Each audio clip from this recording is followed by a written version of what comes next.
The information shared on Light Body Radio is for educational and informational purposes only. The content of this podcast is not intended to be a substitute for professional medical advice, diagnosis, or treatment.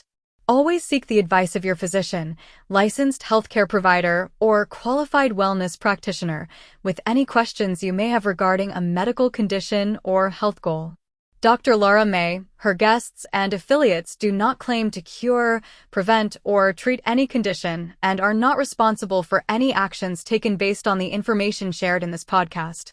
By listening to this podcast, you acknowledge that you are responsible for your own health decisions and that any actions you take based on the content are at your own discretion and risk. Thank you for tuning in to Light Body Radio.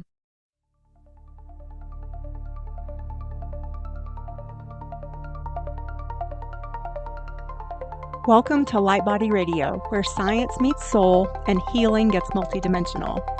I am your host, Dr. Lara May, functional medicine pharmacist, master intuitive Reiki channel, and certified life and health coach.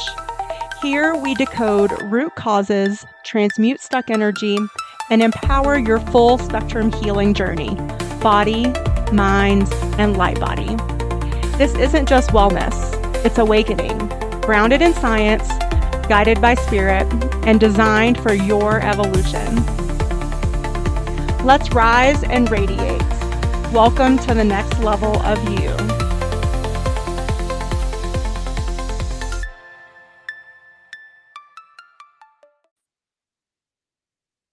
Hello and welcome to Light Body Radio. I am your host, Dr. Lara May, and today we have with us Michelle Chung. She is a love strategist for high-achieving women, entrepreneurs, and professionals. She hosts a podcast called Love, Life, and Energy, and she's also the best-selling author of How to Stop Dating and Be in a Committed, Effortless Relationship. She is a serial entrepreneur and property investor and has hacked the process of finding the right man in relationships that supports your vision, career, and lifestyle without dating or online apps, which I think is really interesting in this day and age. So welcome. Hello. Thank you for having me. So excited. So tell us a little bit about how you came to sort of be in this area of love and helping people find love. Thank you for asking. I guess to wind it back a little bit, I was probably has to start with an injury that I had in my early 30s. I was married at that point, and I had a back injury. I was doing martial arts, and it was very much in my masculine, and it literally stopped me in my tracks. I had sciatic pain down both legs, and I literally couldn't walk. So it was really like a wake-up call. So I really had to stop and really try to understand what was happening to my body, because I knew that surgery wasn't the answer. And from that, I studied kinesiology and mind-body medicine and recognized that the body pains that I had was from not following my life path. So from that, I actually ended up ending my marriage. So I got divorced, and it was, everyone was like, oh, that was so brave of you, so courageous of you. You're in your 30s and you're getting divorced. But for me, it was like the only option because our values weren't aligned. He was an amazing guy. I value the time that we had together, but it just wasn't right. Like, he was my soulmate at that point in time. And I knew I had a bigger purpose. So when I became single, I was like, okay, so what do I do now? I knew that I wanted to have a family and to, follow my purpose as well. And I was single for 5 years. And it was like, oh my gosh, this is actually pretty hard. Never had to date before, just had relationships kind of happen naturally. And it made me think, I've done it before. Why can't I do it again? I must be able to do it again. So I guess I put myself into, like after 5 years of dating, and I was on all the dating apps. I even traveled around the world. I felt called to be a digital nomad in 2017. So I was traveling, and I was like, maybe I'll meet somebody while I'm away. I live in Sydney, Australia, and still didn't happen. I met lots of great guys, but I noticed that I had this pattern that I was attracting the same kind of guys. I'm very, I guess, high achiever, more in my masculine. So I was attracting guys are more feminine, I suppose. I wanted someone to take the lead. I wanted someone to, look after me. I might be tough on the outside, but I'm a softie on the inside, right? Mm-hmm. And it was kind of like this, journey of self-discovery and understanding, it's not about the dating and who's out there. And a lot of us will say, oh, there's no good men out there. They're all taken.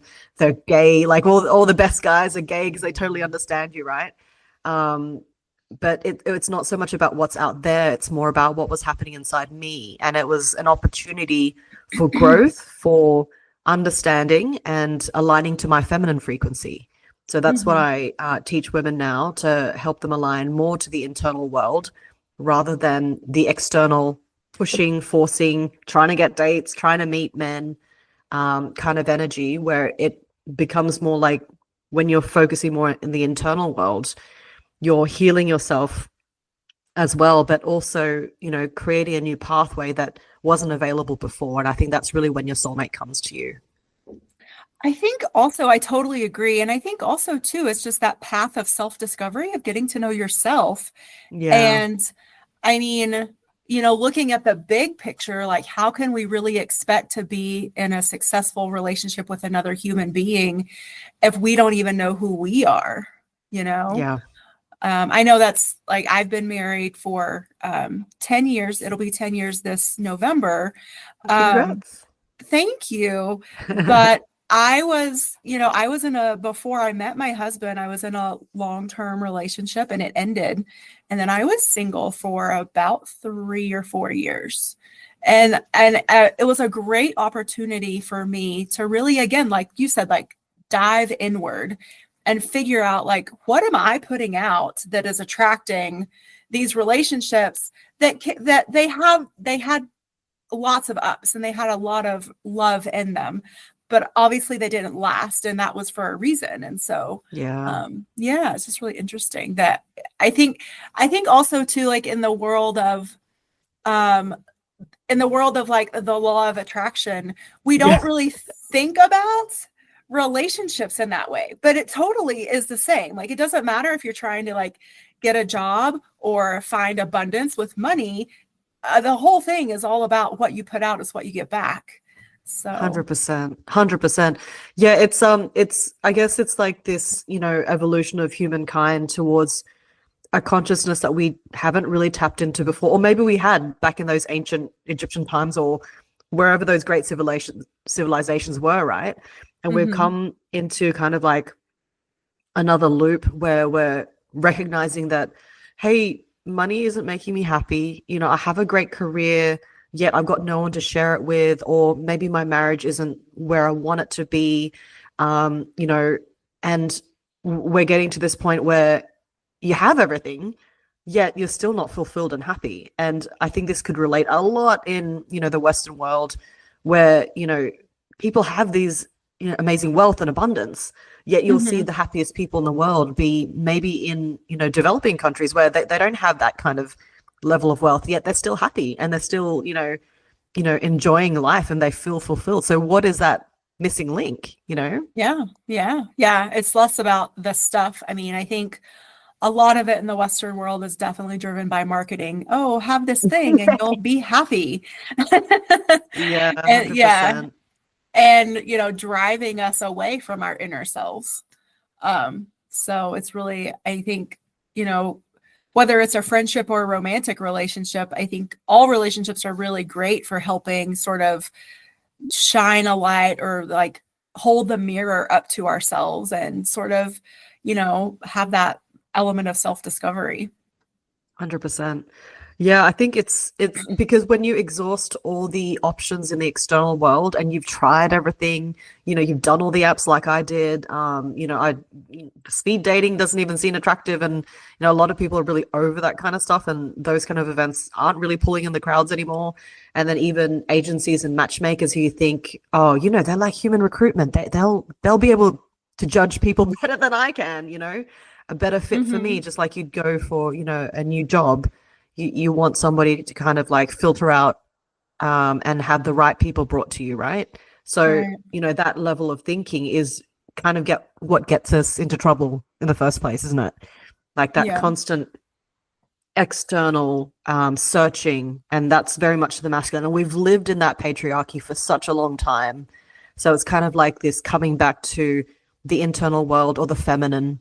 So I like to say that the feminine isn't being about womanly or girly or doing your nails and getting spas, and that's part of it. That's nice, but that's a very superficial level of looking at that feminine. And I'm sure it's related to a lot of work that you do as well. It's about that internal, the healing journey, the focusing on ancient Eastern wisdom and medicine as well, like, because that really is the healing journey. Because once that external path is exhausted, where else do you go? You can't keep going. The definition of insanity, right? Doing the same thing over and over again, expecting different results. Albert Einstein. Well, and I think as we get older too, it can become more challenging, or at least we tell ourselves that it does. And I think that's something interesting too to think about, is like, because I do a lot of this mindset work, both in my show, but also in my podcast. And it's so one of the things that I'm often asking in general is like, okay, well, what are the thoughts that are leading to our feelings and then our actions and results? Yes. And so is it like, and a belief is just thoughts that we keep on thinking. And so if we have this belief that, there's no good men out there, then that's what the universe is going to show us. 100%. And and I can definitely hear some of my single friends being like, you're married, you don't get it. You've been out of the game for a while. And true, I have been out of the game for a while, but I think, I don't know, like, it's definitely, I don't think it's easy. And so I'm definitely not trying to gloss over anything, but so how do you go about this with your clients when they're telling you these same things? Yeah, it's interesting. I think it's a process for all types of healing and all types of ways of getting unstuck and moving forward. If you haven't been able to move forward in the past, I have a 3-step system, which are called the feminine rate, aligning your feminine frequency. It's to release, rewrite, and receive. So we need to clear that space. We need to release a lot of the stuff that doesn't serve us anymore. So that's why a lot of people do go to therapy, talk it out. But I think you can get stuck there, because if you're constantly talking about the same kind of things, releasing, you do get stuck in that energy, right? Like exactly what you said, the universe will bring you more of the same, that law of attraction of, if your frequency is constantly in that let go process, you've got nowhere else to go. You've got no direction or focus. And, with Chinese medicine, it's all about the flow. Stagnation is death. So we need to have that movement of energy. And that, that next step is to rewrite. Like, how often have we been, asked to, hey, let's design your life. Let's create the life that you actually want. And instead of just falling into patterns that you've, been programmed since childhood, from what your parents have been doing, from what your family and society is telling you what should be the path for you. So we've absorbed all of these behaviors and thoughts that are not necessarily our own.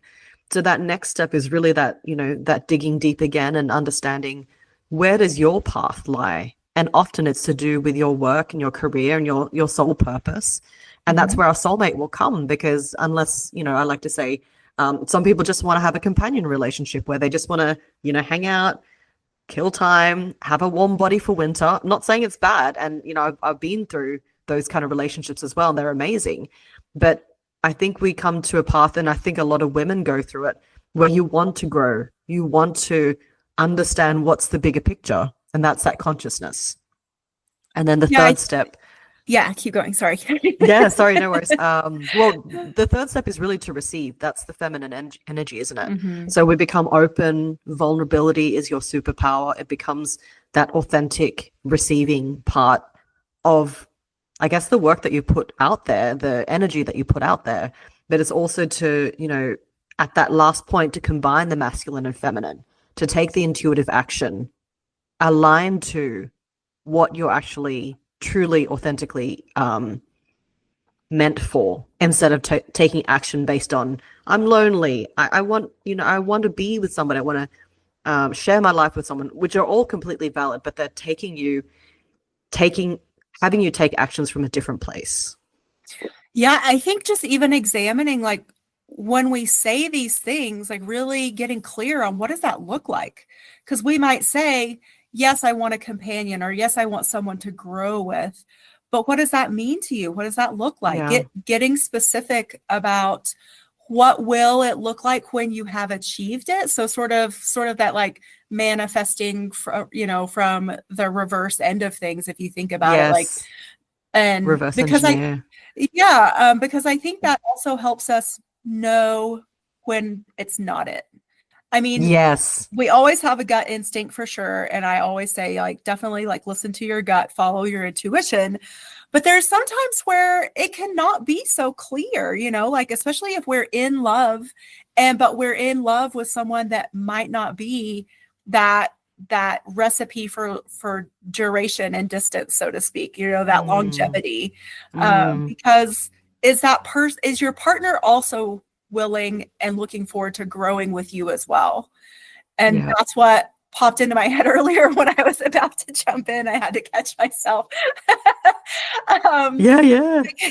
because, I just made me think, like, do we even, I can't even remember if it's something I asked my husband either. Maybe I just got a sense of it through our conversations, but like, I feel like it's one of these things we need to ask at some point. Like, what does growth look like to you? Or like, when we change as we get older, is that something that will be okay? Or are you looking for something that's going to stay the same for like the next, 20 years? Because that staying the same is usually not a recipe for the longevity either. So, Yeah. yeah. Yeah. That's a great question. And it's almost, hate to say it, it sounds very unromantic, but it's almost like a job interview, because if you're hiring somebody for your company and you want to make sure that they've got the company values, the company culture, all those things, right? So why don't we do that for our relationships? I know it sounds very sterile, but values, they're True though. so Yeah. Yeah. they're so important. And one of the things that I teach, and this is in my core attraction method as well, is look for somebody with the same values. Figure out what your values are. And a lot of people say, yeah, I know what my values are, but have you done them lately? Have you figured what they are? Because based on that, that's the reason why my marriage ended, and it became amicable as we both realized that we weren't going the same direction. I wanted Mhm. to grow, I wanted to travel, I wanted to do big things in the world, and all he wanted was stability and a routine in life, and completely amazing things separately. That Sure. they just don't go together, because I felt like, and he even said that, I feel like you're dragging me along. I feel like you're pulling me somewhere. And that's an uncomfortable feeling as well, that your partner is, pushing you in some way, and you're like, this is not what I want. So, Right. that's not an aligned relationship, especially for a long term type of relationship. Yeah. And going back to that first piece too, it's amazing how much we bring forward from our past into our present Yes. and our future. And this Yep. is something that Dr. Joe Dispenza talks a lot about, like, when are you going to stop bringing your past into your present? I'm Like, still that's, doing it. I know, it's a hard habit to break, because Yeah. if you're not aware of it, then it's almost impossible to stop doing. So the first step is always 100%. awareness, but becoming aware of, okay, like, what are my relationship patterns? Taking a hard look at, like, what was my role in the last relationships, and maybe with why they didn't, last, or they weren't successful ultimately. And again, not from a place of self-judgment, just to bring awareness and to learn about yourself. And I think also gain clarity about, okay, well, this ended because I didn't want A, B, and C. Great. So now I know that. But now I need to ask myself, okay, now what do I want? And what does that look Yeah. like? And I think it's easy as, again, a career woman myself, like, you're one person when you're at your job or your work, or you're like Yes. in sort of Different your hats. your Yep. prime. Yeah, but it's different when you, again, like, you need to get vulnerable with someone. Yeah. It made me think of, like, when people feel like they need to be fit before they go to the gym, and they're like, oh, I need to lose weight before I get to the gym. And, think of this work as, not losing weight before you get to the gym, but more like picking out, your training gear, have the right pair of shoes, have the, the outfit that makes you feel comfortable and supported. And then, yes, your growth will be actually going into the gym and being in that relationship, right? So you don't have to be perfect to be in a relationship. I am certainly not, and I'm still growing so much. And my partner's right still there with picking you. out these subconscious programming that I picked up from my family. I thought I got rid of all that. But as, what Joe Dispenza is saying, it is really that the subconscious programming you received as a child that is making you go into autopilot. All of a sudden you're yelling or you're reacting to this or, this has triggered you. That's all the stuff that you learn throughout the relationship. And when you're, working on that with a partner who is understanding and growth minded as well, it will never be a problem. It will never be the thing that splits you apart because you've had, firstly, the alignment in your values and your vision and your purpose. That's the, the compass on your ship that's going in the same direction. You don't have to bail and jump overboard. You just know, okay, I'm on this ship. It's safe.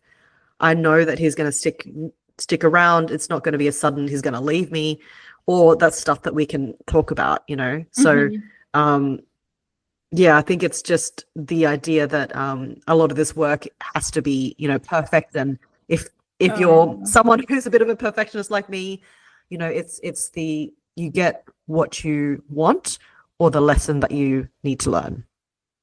So true. Well, and like just the concept of perfection in general is definitely something that is ingrained in us culturally, familially, past life, whatever your belief system is, like it's definitely something that I think if you have that tendency, and I do too, and I know exactly where I picked it up from, that's one of the things of like, okay, but like, let's work on releasing it and processing it. And maybe it serves you in some ways in your life, but probably not 100% in all ways of your life. So, yeah.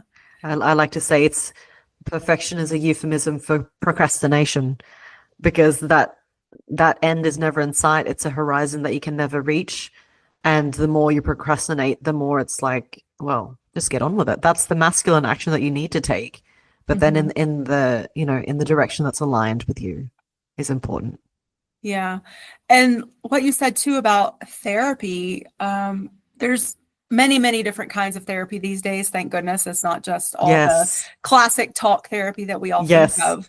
And so I think some of the most valuable ways of, or modalities, I guess, of therapy are those that actually help you process and move forward. So you're not necessarily constantly rehashing. And like you said, like keeping that old stuff fresh, like that's not helpful actually for us. So no, 100%. Yes. I'm so like, I just love all the different modalities and energetic medicine, because I've also studied it myself. It really is the way forward. Like we have our Western medicine, we have surgery, we have, ER, obviously.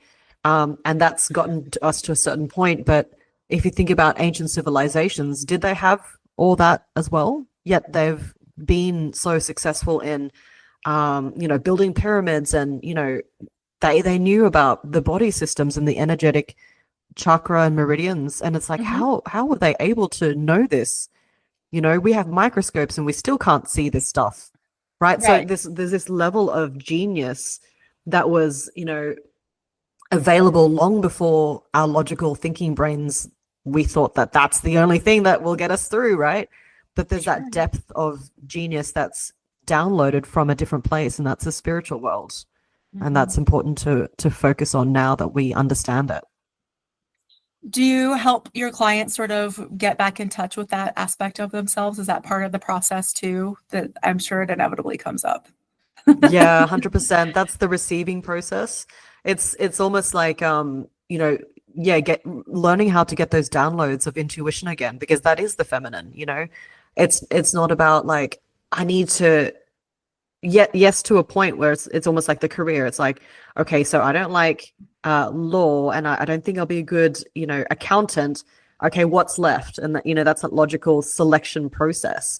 And then there's that realm of, sitting in silence and going, oh, what really calls to me? And that's an important, part of the process, the step 3 of like, okay, so where am I supposed to be in my life right now? And that's happened for a lot of my clients where they're like, where in the world do I need to be? That's that masculine action taken from that intuitive process. And a lot of my clients have met somebody because they've relocated, they've been on a holiday where they felt really energized and they just had to be there. I've met so many people because I felt like I had to be in a certain place at a certain time. And that's really that feminine with the masculine, that balance there that brings you in the right place, right time to meet the right man. And that doesn't happen without that 3-step process first that actually gets us into that right energetic frequency. Yeah. Well, and again, just being in the energy of receiving it itself is vulnerable. And that's something that we're really trained out of from, at least in the US, like from a very young age. And it's interesting, seeing sort of like the shift of feminism, like growing up in the 80s, it was like all about being like an independent, powerful woman, career focused. Equality. Yep. Yes. And that's great. And I'm definitely grateful for it. But at the same time, at what cost? We sort of like swung one way to the extreme. And now I see like with this resurgence of studying the divine feminine and like with intention, really figuring out like what that looks like for each of us. And I think we're starting to have that pendulum come back. 100%. At least I love hope. that. Yes. Or I definitely believe, and I think, someone such as yourself, we're on this mission in our, human journey of empowering women and bringing us to an equilibrium, a balance, not equality, because I don't believe that there is that equality. Can men give birth? No, that's a huge factor, towards our empowerment. And we have natural gifts that we're not tapping into, that, we need to focus on those now, because that's really, the way forward.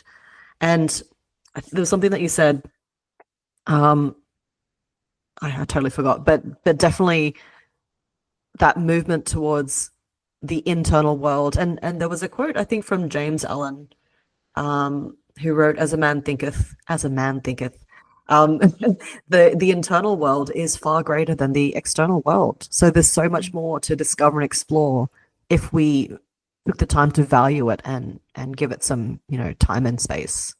Yeah, I mean, because that's really where our happiness comes from. It's not any, it might be easier to be happy in, I don't even know if that's really true. So I'm going to even question what I'm about to say. Because you alluded to it earlier in terms of like, financial status, in terms of like, we think that the more money we have or the higher financial status or the more creature comforts, then we'll be happier. But that's not necessarily true, because happiness doesn't come from outside of us. It comes from within. It comes from that internal satisfaction, the internal validation, the internal, the self-love and the self-compassion. And no one can give that to us, not even a partner. Like that's something we have to like cultivate. For sure. so definitely. like, yeah. You brought up a point. I think women in our generation, I'm in my 40s, 44. So I'd say I'm Gen Y or Gen X, border of Gen X. And I think, in our generations, before we get to the millennials, we've had this, type of childhood, let's say, that was different to the new generations. Like I see my friends, how they parent their kids, and it's very much like, how do you feel? Like, what do you want? Like, it was like, wow, that's amazing. We didn't get that kind of, options and choices. No, we were I like, remember are you specifically surviving? being told it's not about how you feel. It's like, are you living? Are you breathing? That's it. Exactly. Yeah. Survival. Yes. Yeah. Right. So, yeah, I mean, and, evolution in terms of, how do we say, emotional intelligence, maybe, like that's great. Yes. That's what we're up to now. But, Yep. yeah. So it's Yeah. just, that's really funny. But hopefully, I'm not a parent myself, but a lot of us, you and I are similar in age. So a lot of our friends are obviously parents. And so it's interesting, to watch, how they parent and how they choose to approach different things that come up, whether it's discipline Yes. or, just talking about, puberty things with their kids, or, because Yeah. I have some friends that are about to become grandparents, and I'm like, I am way too young Wow. for that. Sure, my friends That's who are amazing. actually going through it feel the same way, but I'm just like, man, that's so Yeah. crazy to think about. That's amazing. Yeah, I feel like we've been tasked because of our childhood and the way we've grown up, we've been tasked with this, our own internal evolution that the future generations won't have the same opportunity because they've had that more, I guess, aligned programming when they were children. So we've Yeah, had a lot of definitely. brainwashing, a lot of gaslighting, a lot of beliefs instilled in us about scarcity and, industrial age schooling system. So we've got a lot of programming that we need to, shift. Otherwise, we'll be stuck where we are. We need to keep that flow going. Yeah, I was actually just thinking about too, though, like were the last generation that had the privilege of not growing up with social media. Like Yes. we Yes. actually were able to truly unplug. I mean, like Yeah. the first The 20 years of our privilege. life was actually unplugged. And so like, Yes. um, Yes. Remember so faxes? I think they were like, yeah, we that had horrible them. sound My they used to make. gosh. I was like, how do you use this thing? Yeah. Yeah. So Mm, I definitely think the newer generations, and even, it doesn't take much, just less than even 10 years younger than we are, that they have a completely different experience with just the social environment in general. And then you add social media on top of that and yeah. always being plugged in. And so, um, Yeah. how does this come up with your clients? Especially, I mean, you're trying to help not patients, clients, people Yep. Yep. find love without the apps. And so Yes. how does that actually work in today's age? Great question. It's a conundrum upon itself because it's like, well, if I'm not getting out there, then how do I meet somebody? So I kind of in my trainings and I kind of liken it back to, well, our parents' generation never had these social media and online apps. They still procreated and they still had relationships. So it's possible. So we kind of go a little back to, I wouldn't say old school values, but just to a method that is a bit more next level, which is that feminine frequency, the internal work. It's to align within yourself first so that you can attract and bring into your world, into your inner circle, the right kind of people. Because I find that a lot of people using apps, and I was using a lot of apps myself, was quite addicted. It's very convenient. So it's something you could do. You're scrolling on the bus, on transport to work, in your lunch break, before bed, and it's very much something you kind of fit in there. Whereas the method that I'm proposing is to actually align your lifestyle, your vision, and live that on the outside, and then you'll naturally attract the right people into your life. And Mhm. when you're using your intuition, you're like, I feel really called to go to this brunch with some friends. And perhaps that's where you meet. Or I feel really called to, take this trip on my own or be, in this particular location at a particular time. And that's the intuition calling you. And it's not about like, I need to go to a place and look over my shoulder and, is he there? That's what a lot of women tend to do. Like go out looking for men. You kind of kid yourself like, oh, I'm not dating anymore. I prefer to be single. But then that deep down of like, oh, is he there? Maybe today's the day. I think, Mhm. is that him? And it's like Yeah. still that holding on that expectation, and that's this kind of stuff that we also need to reprogram out of us, because that anxiety is, and that they say desire is actually bringing in that energy of not having. Because if you're desiring something, it means that, hey, you don't have it, so why do you keep coveting it? So Right. it all comes back to that energetic, focus, that internal work. And yes, you can use dating apps if you like. I just feel like the quality level of people on there tend not to be the ones who've done a lot of internal work. And a great example would be like, I was looking for, conscious, more high level men who were also entrepreneurial. And I thought, I'll just pay for this dating app. It's a luxury dating app. I'll just pay a lot more money for that. And they got to be better, right? That was my theory. And when I was on there, oh my goodness, same kind of guys, probably just as weird or awkward or, emotionally, unavailable, but with more money. Yeah. That was the only difference.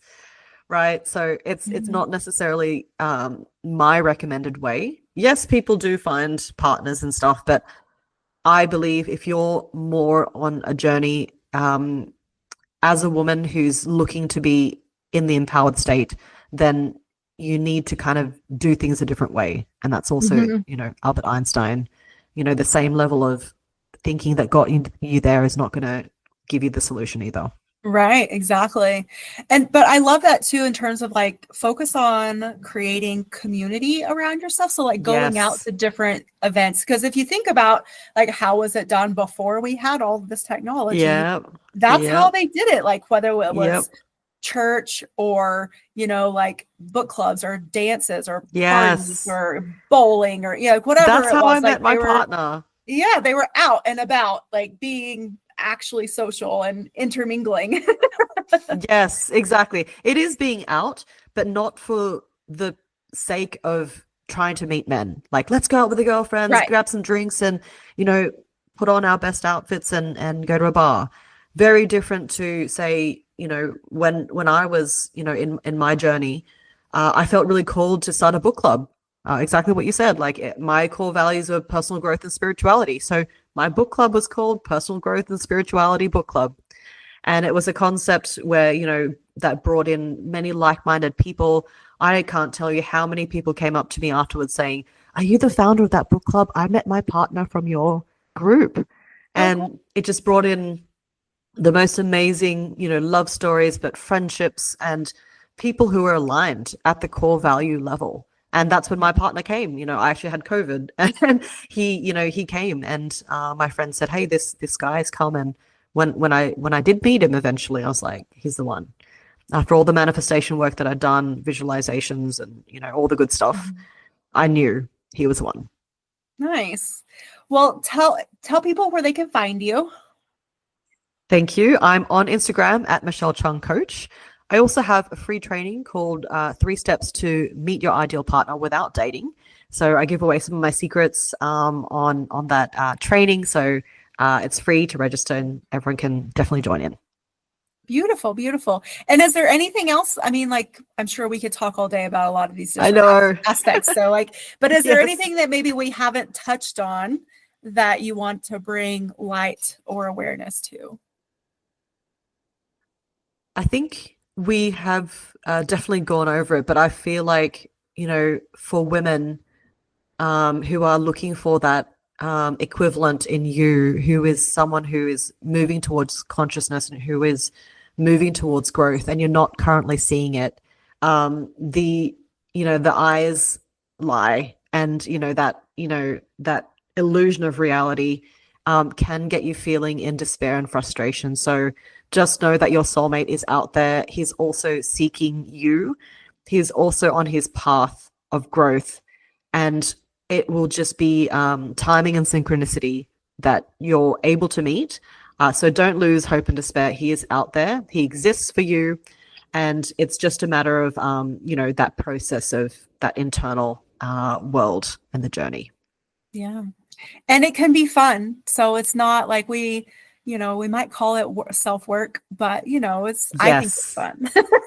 Yeah, I do too. Yes, absolutely. And it's I guess it's never the destination, is it? It's all about the journey, and I call it the love journey. So it is enjoying that journey, even though how many times we need to be reminded of that. But when we take ourselves, not too seriously, we have fun, and that's the feminine. that's really the way forward for us as women. So true. All right. Well, on that note, I think that's a perfect place to conclude for the day. So thank you so much for spending time with us. Thank you for all the beautiful work that you're putting out into the world. And so everyone check out michellechungcoach.com and check out the same handle on Instagram, and check out her masterclass and her amazing book, and which is on Amazon, correct? Yes. Correct. So yes. Cool. Yeah. And all of Thank this you. too will, so if you're driving and you can't, write any of this down, no worries.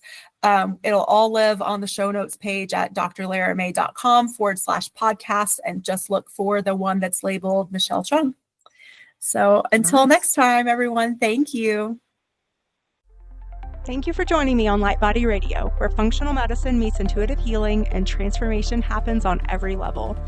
If this episode resonated with you, please like, share, and if you're ready to go deeper, visit drlaramay.com to book a functional medicine consultation or an intuitive healing session.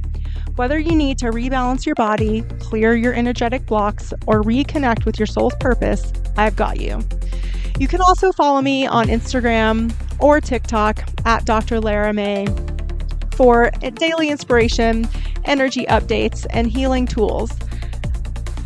Remember, your healing is multidimensional, and so are you. Until next time, honor your body, trust your intuition, and activate your light.